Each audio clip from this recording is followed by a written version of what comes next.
వచనం.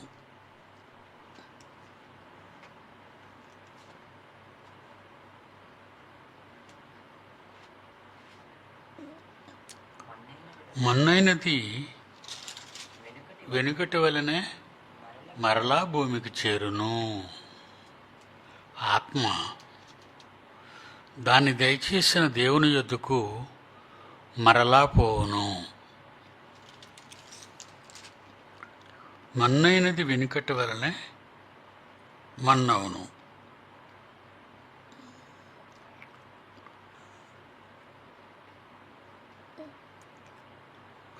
ఆదికాండం ప్రసంగి గ్రంథం 3వ అధ్యాయం 20వ వచనం చూద్దాం. ప్రసంగి గ్రంథం 8వ అధ్యాయం 3:20.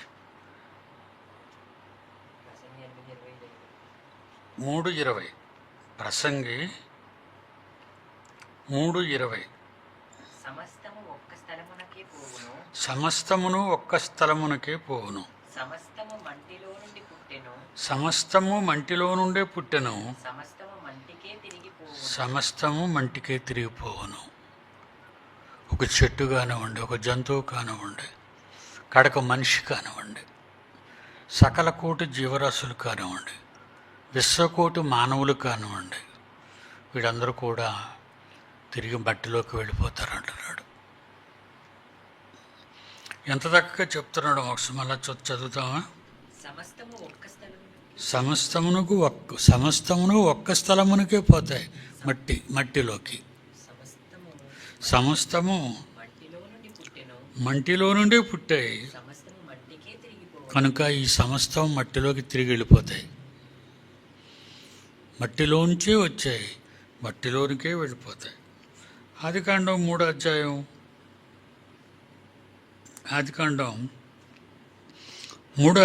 19వ వచనం. ఆదికాండం 3వ అధ్యాయం 19వ వచనం. నీవు నేలకు తిరిగి చేరు వరకు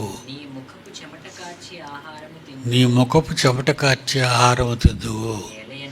ఎలయనగా నేల నుండి నిన్ను తీశాను కనుక నీవు మట్టి నుండి వచ్చావు, మన్ను కనుక నువ్వు తిరిగి మన్నైపోతావు.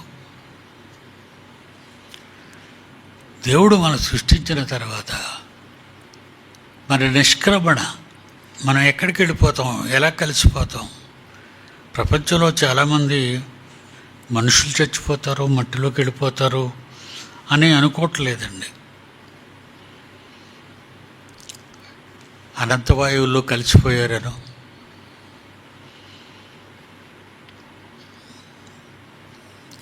గాలిలో కలిసిపోయారను, నీటిలో కలిసిపోయారను, నిప్పులో కలిసిపోయారను, రకరకాల వాదనలో ఈరోజు మనుషులు చెప్పుకుంటున్నారు, మనకు తెలుసు. కానీ దేవుడు అంటున్నాడు, ఏమంటున్నాడు? చదివాం. నీవు నేలకు తిరిగి చేరు వరకు, ఆదాము నీవు నేలకు తిరిగి చేరు వరకు నీ ముఖపు చెమట కార్చి ఆహారం తినాలి. ఎలయనగా నేల నుండి నీవు తీయబడితివి కనుక నీవు మన్నే కనుక తిరిగి మన్నైపోతావు. నువ్వు మట్టిలో నుంచి తీయబడ్డావు, నువ్వు మట్టే. శరీరముతో ఉన్న అది మట్టి శరీరం, నీవు ధరించుకున్న మట్టి శరీరం అది కనుక అది మట్టికి వెళ్ళిపోద్ది, అది మట్టిలో కలిసిపోద్ది. మట్టిలో కలిసిపోయి శరీరం కోసం మనుషులు ఈరోజు లోకంలో దేవుణ్ణి మర్చిపోయారు, దేవుడు చెప్పిన వేదాన్ని మర్చిపోయారు, పరలోకాన్ని మర్చిపోయారు, నిత్య జీవాన్ని మర్చిపోయారు. శాశ్వతంగా అన్నిటినీ పోగొట్టుకొని నిత్యాగ్ని దండనికి వెళ్ళిపోతున్నారు. ఆత్మది. ఈ శరీరం ఇక్కడ మట్టిలో అప్పగించి ఆత్మను నిత్యాగ్ని దండనికి అప్పగిస్తున్నారు. యోబు గ్రంథం 34వ అధ్యాయం 15 వచనం ఒకసారి చూద్దాం. యోబు గ్రంథం 34వ అధ్యాయం 15 వచనం. శరీరులందరూ ఏకముగా పోతారు, నరులు మరలా ధూళైపోతారు అంటున్నాడు. నరులు మరలా ధూళి. ఏమన్నాడు నాయన?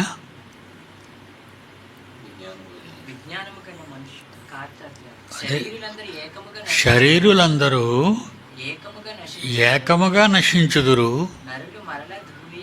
నరులు మరలా ధూళైపోతారు అంటున్నాడు. ఈ తరం చదువుకుంటుంటే మనకు బాధగా అనిపించడం లేదు కదా.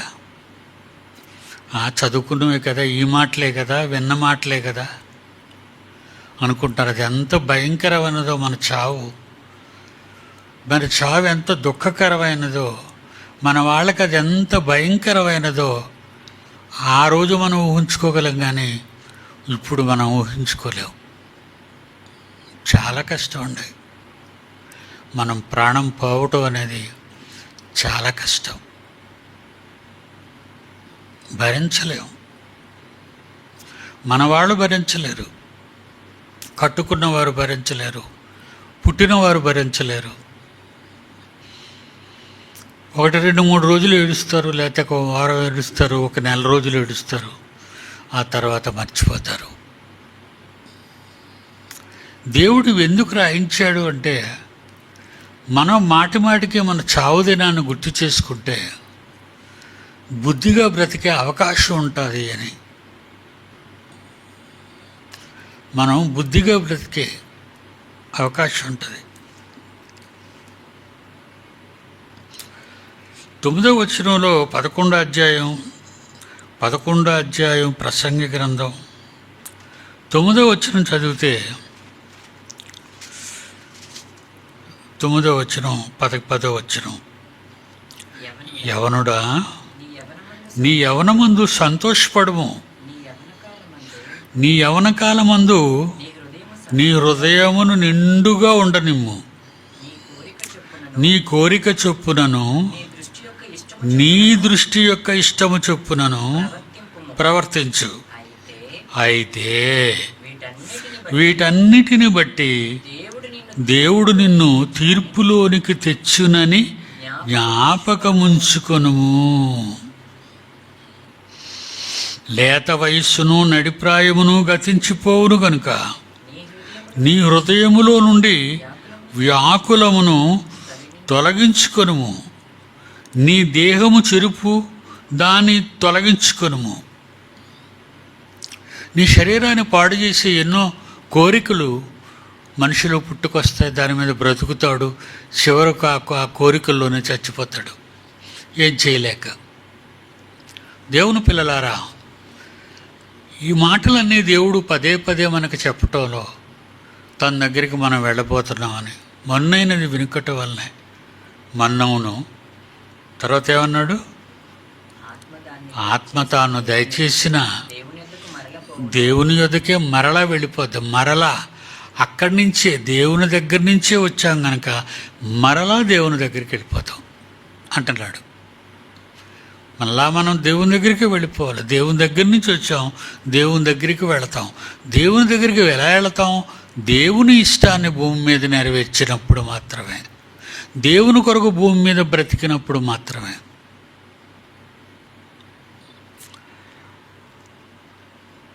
కీర్తనల గ్రంథము 90వ అధ్యాయం 3వ వచనం. కీర్తనల గ్రంథము 90వ అధ్యాయం 3వ వచనం. నీవు మనుషులను మంటికి మార్చుచున్నావు, నరులారా తిరిగి రండి అని నీవు సెలవిచ్చుచున్నావు. మనుషుల్ని ఎందుకు మంటికి మారుస్తున్నావు అంటే, ఆయన పంపిన పిల్లలు తిరిగి ఆయన దగ్గరికి రావాలని, నిన్ను చంపడం కాదు. నీవు దేవుని కొరకు బ్రతికితే దేవుని కొరకు దేవునితో ఉండడానికి అదృష్టాన్ని కలిగి ఉంటావు. నీవు లోకం కోసం బ్రతికితే లోకాన్నే మనసులో పెట్టుకొని లోకం కొరకే జీవితాన్ని పంచుకొని మరణించినంత వరకు లోకం కొరకే మనం బ్రతికితే మనం దేవుని దగ్గరికి పోలేము. మనం దేవుని దగ్గరికి పోలేము, తిరిగి మనం భూలోకానికి రాలేము. మన గురించి పరలోకంలో నుంచి పరదేశంలో నుంచి ఎవరు భూమి మీద మన వారికి చెప్పడానికి అక్కడి నుంచి రాలేరు. ఇవన్నీ బైబిల్లో ఉన్నవి. ఇవన్నీ కూడా బైబిల్లో ఉన్నవి. ఒకసారి మరణించిన తరువాత మనం దేవుని దగ్గరికి వెళ్ళకపోయినా, నిత్యాగ్ని దండానికి వెళ్ళిపోయినా, అక్కడ మనం దేవుణ్ణి అడిగినా ధనవంతుడిలాగా, నాకు 5 సోదరులు ఉన్నారు, ఆ లాజరు గారిని పంపించండి, ఆయన వెళ్ళి చెప్తే మన అన్నదమ్ములు వింటారు, వాళ్ళు నాలాగే వేదనకరమైన స్థలానికి అగ్నిగుండంలోకి రారు వాళ్ళు తండ్రి అని మొరపెడతాడు ధనవంతుడు నరకంలో నుంచి. అప్పుడు అబ్రహాం అన్న మాట ఏంటో తెలుసా? ఇక్కడి నుంచి ఎవరు అక్కడికి పోలేరు, అక్కడి వారు ఇక్కడికి రాలేరు, ఇక్కడి వారు అక్కడికి పోలేరు. మరణించారా? ఇదిగో ఈ లాజర్లా నా దగ్గరికి వస్తాడంటాడు అబ్రహాము. పరదేశంలో ఉన్న అబ్రహాం గారు అంటున్నారు విశ్వాసులకు తండ్రి. ఆయన అంటున్నాడు, ఇదిగో లాజరు నా దగ్గరికి వచ్చాడు, నా కుడిపార్శ్వాన కూర్చున్నాడు. మరి నీ అన్నదమ్ములు నీలాగే వినరు. నువ్వు భూమి మీద ఉన్నప్పుడల్లా నీ ఇష్టం వచ్చినట్టుగా కదా చేశావు, నీకు ఇష్టమైనట్టు సుఖం అనుభవించావు నువ్వు. లాజరు భూమి మీద కష్టం అనుభవించాడు. అది నువ్వు జ్ఞాపకం చేసుకుంటే మంచిది. భూమి మీద ఉన్నంతకాలం మరణిస్తే ఏం జరుగుతుందని ఎంతమంది ఎన్ని మాటలు చెప్పినా మీరు వినలేదు, అవునా? జ్ఞాపకం చేసుకోండి. ఎన్ని సభలకు వెళ్ళారు, ఎంతమంది ప్రసంగాలు విన్నారు, ఎంతమంది మీకు పరలోకానికి రాదు, నరకానికి వెళ్ళిపోతే ప్రమాదము, అక్కడ నుంచి ఇక్కడికి ఎవరు రారు, ఇక్కడి నుంచి పరలోకానికి ఎవరు పోరు, ఇవన్నీ మీరు ఎన్నోసార్లు మీ జీవితంలో అప్పుడప్పుడైనా ఎక్కడో అయినా ఎప్పుడో ఒకసారైనా విన్నారా ఈ మాటలు? ఇదిగో ఇప్పుడు విన్నారు. ఇంకా మీ జీవితంలో ఇంకెన్నిసార్లు వింటారో దేవుడికి తెలుసు, మీకు తెలియదు. దేవుని దగ్గరికి వెళ్ళాలని అనుకుని ఎన్ని పనులున్నా ఆదివారం తెల్లవారే లేచిపోయి సిద్ధపడి దేవుని సన్నిధికి వెళ్ళి దేవుని మాటలు వినాలని మీరు అనుకుంటే తప్పనిసరిగా మీరు దేవుని మాటలు వింటారు, దేవుని దగ్గరికి వెళతారు. మాకు తెలీదు, ఎవరు చెప్పలేదు అని చెప్పడానికి వీలు లేదు. ఇవన్నీ సాక్ష్యాలు. ఈ ప్రకృతి సాక్ష్యం, ఈ సూర్యుడు సాక్ష్యం, ఈ గాలి సాక్ష్యం, ఈ నీరు సాక్ష్యం, ఆకాశం సాక్ష్యం, భూమి సాక్ష్యం, అన్నీ సాక్ష్యాలే. మీకు చెప్పలేదు అని మీరు చెప్పడానికి వీల్లేదు. ఎన్నో పనులు జ్ఞాపకం ఉంచుకున్నావు. నీకు డబ్బు ఎప్పుడు వస్తుందో, ఆ డబ్బు ఎలా తీసుకోవాలో, ఇది మాత్రం జ్ఞాపకాలు ఉంటాయి. ఏమండి, ఒక వర్కర్కి మరి ఉద్యోగం చేస్తున్నాడంటే బోనస్ ఇస్తారు సంవత్సరానికి ఒకసారి, లాభాలు పంచుతారు వర్కర్స్కి. మరి ఆ లాభాలు ఎప్పుడు పంచుతారో నీకు తెలుసు. ఎన్ని గంటలకు నువ్వు ఆఫీస్కి వెళ్ళాలో, ఎన్ని గంటలుగా సంతకం పెట్టి నువ్వు ఆ డబ్బులు తెచ్చుకోవాలో అవన్నీ నీకు గుర్తుంటాయి. కానీ నీకంటూ ఒక లోకం ఉందనేది, దేవుడున్న లోకం అని నీవు ఇక్కడ బ్రతుకుంటుండగా దేవుని కొరకు బ్రతికితే, దేవుని కొరకు జీవిస్తే దేవుని దగ్గరికి వెళ్తావు. మరి ఇదెందుకు గుర్తుండదు? ప్రస్తుతం భూమి మీదకి వచ్చే లాభం కాదు ఇది. భూమి మీద మీకు వచ్చే లాభాలు ఏమైనా ఉంటే జ్ఞాపకం ఉంటాయి. భూమి మీద మీకు వచ్చే లాభాలు ఏమైనా ఉంటాయి, గుర్తుంటాయి. చీటీ వేసాం అనుకోండి, ఏ రోజు వస్తుందో ఆ చీటీకి జ్ఞాపకం ఉంటుంది, ఎంత వస్తుందో అది గుర్తుంటుంది. మరి దేవుని సన్నిధి, దేవుని మాటలు, దేవుని దగ్గరికి వెళ్ళడం, మరి మన చావు, ఇవన్నీ గుర్తురావా? చచ్చిపోతాం, మనందరివి చచ్చిపోతాం. ఇందులో చావకుండా మిగిలేవారు, ఉండేవారు ఎవ్వరూ లేరు. అందరూ ఏదో ఒక రోజు, ఏదో ఒక క్షణం మన ప్రాణాన్ని మనం పోగొట్టుకుంటాం, వెళ్ళిపోవాలి. 103 కీర్తన 14వ వచనం చూడండి. 103 కీర్తన 14వ వచనం. మనము నిర్మింపబడిన రీతి ఆయనకు తెలిసే ఉన్నది. మనము నిర్మింపబడిన రీతి, ఎందుకంటే మనల్ని నిర్మించిన వాడు దేవుడు. మనలను నిర్మించిన మనము నిర్మింపబడిన రీతి ఆయనకు తెలిసే ఉన్నది. దేవునికి కట్టేవాడు గనుక, కట్టాడు గనుక ఆయనకు తెలుసు. మనం మట్టిలో నుంచి తీయబడ్డామని ఆయన జ్ఞాపకం చేసుకొనుచున్నాడు. ఆయన జ్ఞాపకం చేసుకుంటున్నాడు, మనం జ్ఞాపకం చేసుకోవటం లేదు. నిన్ను మట్టిలో నుంచి తీశాను, నువ్వు మట్టిలోకి వెళ్ళిపోతావని ఆయన మనకు జ్ఞాపకం చేస్తున్నాడు. ఆయనకు మనం జ్ఞాపకం ఉన్నాం, కానీ మనం మట్టిలోకి వెళ్ళిపోతామని మనం మర్చిపోతాం. ఎప్పుడూ చేస్తావరా దాని గురించి, ఇప్పటి నుంచి ఏంట్రా ఆలోచన అంటారు చాలామంది. మన వాళ్ళు ఏం మాట్లాడతారు పెద్దవాళ్ళు, పట్టుకున్నావురా, ఎప్పుడు చూసినా చావుల గురించే చెప్తావురా. మరి దేని గురించి చెప్పాలి నీకు? దేని గురించి చెప్తే బాగుంటుంది నీకు? డబ్బుల సంపాదన గురించి చెప్పాలా? ఇల్లు కట్టడం గురించి చెప్పాలా? వస్తువులు కొనడం గురించి చెప్పాలా? భార్యాభర్తల దాంపత్యం గురించి చెప్పాలా? పిల్లల చదువుల గురించి చెప్పాలా? పిల్లల పెళ్ళిళ్ళ గురించి చెప్పాలా? ఏమి చెప్పాలి మీకు? అవన్నీ భూమి మీద ప్రతి మనిషి చేసేవి. అవి చెయ్యకపోతే బ్రతకలేడు. అవి చెయ్యకపోతే బ్రతకలేడు. పుడతాడు, పసితనం, తల్లి తండ్రి, ఇక ఊహ తెలుస్తుంది, చదువులు చదివిస్తారు పిల్లల్ని, చదువుతుంటారు. చదువు పూర్తయిందండి, ఉద్యోగం వచ్చిందండి, వివాహం, అమ్మాయి దొరికిందండి, పెళ్లి జరిగింది. ఆ తర్వాత వాళ్ళకి పిల్లలు పుట్టారండి, వాళ్ళని బళ్ళకు తీసుకెళ్ళాలి. అంతవరకు తమ పిల్లల్ని బళ్ళలో చదివించి, ఉద్యోగాలు రప్పించి, పెళ్ళిళ్ళు చేసి, బిడ్డలు కనిపించినటువంటి ముసలివాళ్ళు, తల్లిదండ్రులు వృద్ధులైపోయిన తర్వాత వీళ్ళు ఇంట్లో మూలన పడి ఉండాలి. పిల్లలు పెద్దగా పట్టించుకోరు మిమ్మల్ని. మీరు అనుకుంటారు నా పిల్లలు నన్ను చాలా జాగ్రత్తగా పట్టించుకుంటారండి అని మీరు అనుకుంటారేమో. మీరు అనుకోలేరు. మా చర్చిలో అంతకుముందండి ఒక కుటుంబం ఉండేది. ఆ కుటుంబం, ఆమెకి, ఆ తల్లికి కిడ్నీస్ 2 ఫెయిల్ అయిపోయాయి. డాక్టర్లు చెప్పారమ్మా, నువ్వు ఎంతో కాలం బ్రతకు. మరి నువ్వు బ్రతకడానికి మీ వాళ్ళు ఎవరైనా ఉంటే కొద్ది కాలం నిన్ను బ్రతికించవచ్చు, 1 సంవత్సరం 2 సంవత్సరాలు, కొద్ది కాలం నువ్వు బ్రతికించవచ్చు. చివరికి పుట్టిన 5 పిల్లలు 4 పిల్లలు అండి, ఎవరూ పట్టించుకోలేదండి. ఇక కట్టుకున్న భర్త నిస్సహాయుడండి.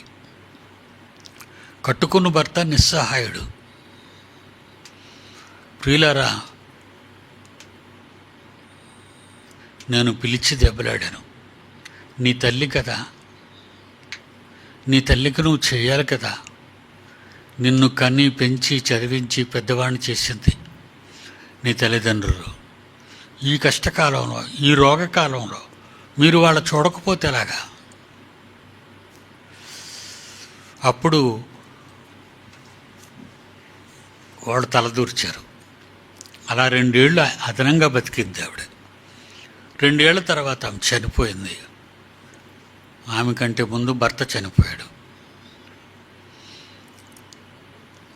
పిల్లల కన్నావు, ఆ పిల్లలు పెంచావు, పిల్లలు చదివించావు, పిల్లలకు పెళ్ళిళ్ళు చేసావు. నీవు మంచాన్ని పట్టేసరికి నీ పిల్లలు నిన్ను పట్టించుకోకుండా పోయారు. కానీ నీ దేవుడు ఏమన్నాడో తెలుసా నీకు? నిన్నేమన్నాడు నీ దేవుడు? నిన్ను విడువను, ఎడబాయను, నేను విడిచిపెట్టను, నిన్ను విడిచిపెట్టను ఆయన. ముదిమి వచ్చే వరకు, అంటే ముసలిదనం వచ్చినంత వరకు, నీ తల నెరిసినంత వరకు,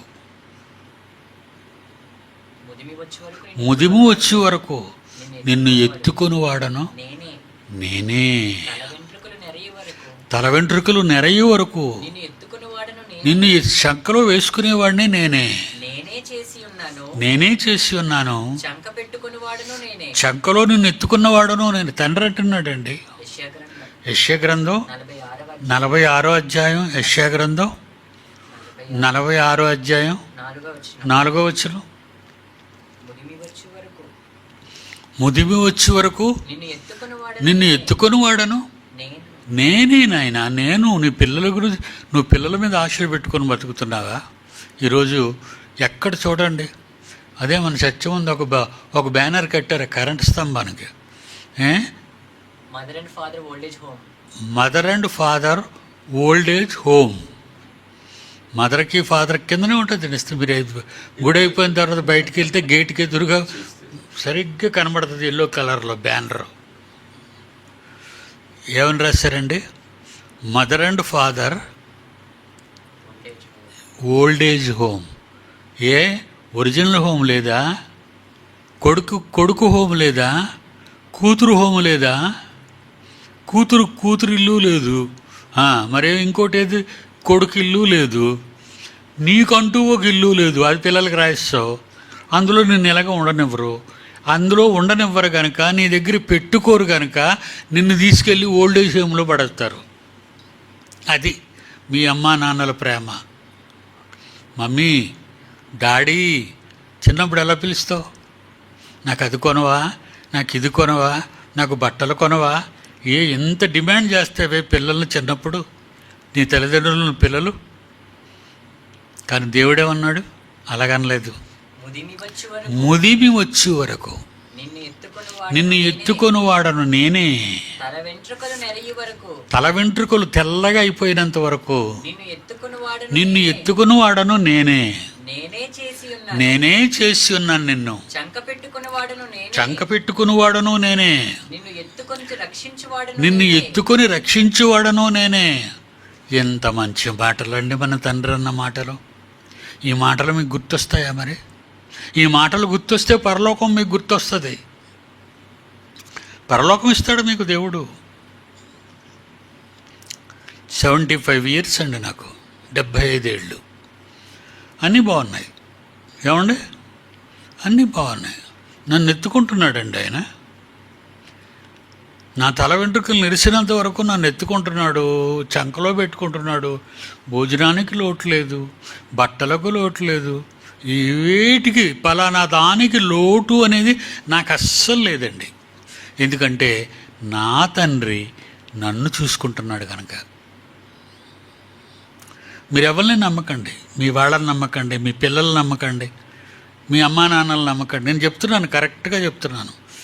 మీ భార్యను నమ్మకండి, నీ పిల్లలను నమ్మకండి, మీ ఇల్లు నమ్మకండి, మీ వాకిళ్ళు నమ్మకండి, మీ ఆస్తులు నమ్మకండి. ఇవేవి మీకుండవు. కానీ మీ దేవుణ్ణి నమ్మండి. ఆయన మిమ్మల్ని చల్లగా కాపాడతాడు. ఏ ప్రాబ్లం ఉండదండి, ఏ సమస్య ఉండదు. కానీ దేవుని పని మీద, భూమి మీద బ్రతికినంత వరకు ఆయన ఆలోచనల్లో ఉండండి. రేపు నా పిల్లలకి ఏం చెప్దాం? రేపు నా పిల్లలందరూ వస్తారు, అందరూ కూర్చుంటారు. మా డాడీ చెప్తాడు. పిల్లలు ప్రార్థన చేస్తున్నప్పుడు విన్నారు కదా, మా డాడీ నిలబడతారు. ఆయన నోట నుండి ఏ మాటలు మీరు మాకు వినిపిస్తారో ఆ మాటలు మాకు మంచి మాటలు వినిపించండి. మా డాడీకి ఆరోగ్యాన్ని ఇవ్వండి, ఆయుష్ని ఇవ్వండి, మాతో ఉంచండి. నా పిల్లల ప్రార్థనలు ఇవన్నీ నా పిల్లలు చేసే ప్రార్థనలు అండి. ఆ ప్రార్థనలు వింటుంటే మీకు అర్థమవుతుంటుంది. ఒక పక్క నా పిల్లలు నా గురించి ప్రార్థన చేస్తుంటే, ఒక పక్క నా తండ్రి రెప్ప వెయ్యకుండా ఎక్కడ చిక్కుకున్నాడట? మనల్ని తన అరచేతిలో చిక్కుకున్నాడట. చూడుము, నా అరచేతుల మీదనే నేను చెక్కి ఉన్నాను. స్త్రీ తన గర్భాన్ని పుట్టిన బిడ్డను కరుణింపకుండా తన చంటి పిల్లను మర్చిపోతుందా? ఒకవేళ మీ తల్లులైనా మిమ్మల్ని మీ చంటి పిల్లలు మర్చిపోతారేమో, కానీ నేను నిన్ను మరువను. నా అరచేతుల మీదనే. ఎక్కడండి? చూడగానే నువ్వు కనబడాలా? ఎక్కడ? ఏది అతి సులువైంది చెప్పండి? డబ్బులు దేంతో చూస్తాం? కళ్ళతో చూస్తే సరిపోదు, చేత్తో ఎత్తాలి కళ్ళ దగ్గరికి. అవునా? డబ్బుని కళ్ళ ముందుకు తీసుకురావాలా? కళ్ళ ముందుకు తీసుకురావాలంటే ఎక్కడ చెక్కుకోవాలి? ఎక్కడ పట్టుకోవాలి? చేతులతో పట్టుకోవాలి, అరచేతితో పట్టుకోవాలి. క్యాష్ కట్ట ఏమండి? అరచేతితో పట్టుకోవాలి. దేవుడు నేను ఎక్కడ చెక్కుకున్నాడట? నా అరచేతుల మీద నేను 49 యెషయా గ్రంథం 15 వచనం చదివారు. ఇప్పుడు 49 యెషయా గ్రంథం 15 వచనం. స్త్రీ తన గర్భమును పుట్టిన బిడ్డను కరుణింపకుండా తన పాలిచ్చిన చంటి పిల్లను మర్చిపోతుందా? వారైనా మరచెదరు, ఒకవేళ వాళ్ళైనా మర్చిపోతారేమో. దేవుడు అంటున్నాడు, నేను మాత్రం నిన్ను మరువను. చూడుము, నా అరచేతుల మీద నిన్ను చెక్కుకున్నాను. సహజంగా ఆడవాళ్ళ కంటే మగవాళ్ళు మనీ పర్సులు వాడతారు. Money purse. ఆ మనీ పర్సులో ఇలాగ ఇప్పగానే ఏం కనబడుతుంది? భార్య ఫోటో, పిల్లల ఫోటో. ఎక్కడ పెట్టుకుంటారు వాళ్ళ ఫోటోలు? మీరు వెనకాల జేబులో పడతారు. అమ్మ నలిగిపోద్ది. పర్సు పెట్టాలి, అందమైన పర్సు, తడి తగలకూడదు, పాడైపోకూడదు. ఇలా చూసి నా భార్య, నా పిల్లలు, ఎంత ప్రేమ భర్తకి కుటుంబం మీద. దేవుడు ఎక్కడ పెట్టుకున్నాడు? పర్సులో కాదు, అరచేతిలో చెక్కేసుకున్నాడట. అప్పుడప్పుడు మరి ఈ లవర్స్ ఉంటారు కదండి, గుండు మీద ప్రియురాలి పేరు పచ్చపట్టు పొడిపించుకుంటాడు. చూసారు ఎప్పుడైనా? షర్టిప్పుతాడు ఇలాగా, ఇక్కడ ఉంటుంది పేరు, ఎక్కడ? గుండు మీద. వెనకాతల గుండు ఉందా అంటే అది నా ప్రాణం, నువ్వు నా ప్రాణం కదా, అందుకే నా ప్రాణమైన నిన్ను నా ప్రాణం మీద రాసుకున్నాను అంటాడు. ఆహా, what a love, what a wonderful love. మరి మీ తండ్రి ఎక్కడ చెక్కుకున్నాడు? అరచేతిలో. తన చేతులతో చేశాడు, తన చేతుల మీద చెక్కుకున్నాడు. ఆయన మట్టి తన చేతులతో తీశాడు, చేతితో మట్టిని బొమ్మను చేశాడు, బొమ్మలో జీవాన్ని ఊదాడు, ఆదామని పేరు పెట్టాడు. అంత గొప్ప దేవుడు మన దేవుడు ఉన్నప్పుడు మన్ను వెనకటి వల్లనే మన్ను అయిపోద్ది, దాన్ని పట్టించుకోకండి. కానీ ఆ మంటి బొమ్మలో ఉన్న జీవం ఉందే, అది దేవుడిలో నుంచి వచ్చింది.